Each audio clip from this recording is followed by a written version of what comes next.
একসময় ওয়ানডেতে যাদের বলা হতো আসন্ন পরাশক্তি, সেই বাংলাদেশ এখন স্লাইড করছে টেবিলের নিচে। এক বছরে হারিয়েছে 2 ধাপ, হারিয়েছে 4টি রেটিং পয়েন্ট। কেন এমন হচ্ছে? 2023 সালের শুরু থেকে এখন পর্যন্ত 11টি ওয়ানডে খেলেছে বাংলাদেশ, জয় মাত্র 3টি।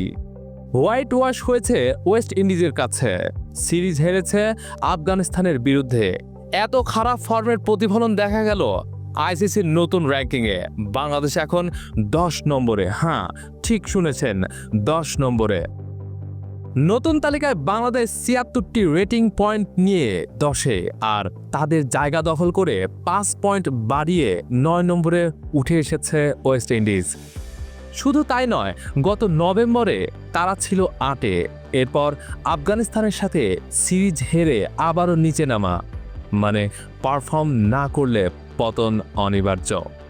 এখন প্রশ্ন হচ্ছে, কেন এই ভাটার টান? বিশ্লেষকরা বলেছেন ওয়ানডে ম্যাচ সংখ্যা কমে যাওয়া, স্কোয়াডে স্থায়িত্বের অভাব আর লিটনের মতো ফর্মহীন ব্যাটসম্যানদের উপর নির্ভরতা, সব মিলিয়ে একটা অস্থিরতা তৈরি করেছে। অবশ্য শুধুই বাংলাদেশ নয়, বিশ্ব র্যাঙ্কিংয়েও বড় বড় পালাবদল হচ্ছে। টেস্টের শীর্ষে অস্ট্রেলিয়া, ইংল্যান্ড এক ধাপ এগিয়ে এখন 2-এ। ওয়ানডেতে ভারত ও নিউজিল্যান্ডের র্যাঙ্কিং যুদ্ধ চলছে, আর টি-20তে শীর্ষ 3-এ ভারত, অস্ট্রেলিয়া, ইংল্যান্ড। একটা সময় ছিল যখন বাংলাদেশকে কেউ হালকাভাবে নিত না ওয়ানডেতে, কিন্তু এখন চিত্রটা একেবারে উল্টো। প্রশ্ন হচ্ছে, এই পতন কি সামরিক, নাকি আমাদের ঘর গোছাতে আরও সময় লাগবে?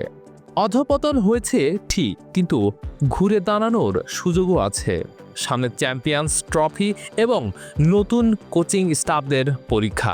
আপনাদের কি মনে হয়, এবারও কি ঘুরে দাঁড়াবে টাইগাররা, নাকি ওয়ানডেতেও হারবে অবস্থান? সব রকমের খবর পেতে চোখ রাখুন ডেইলি মিন্টে।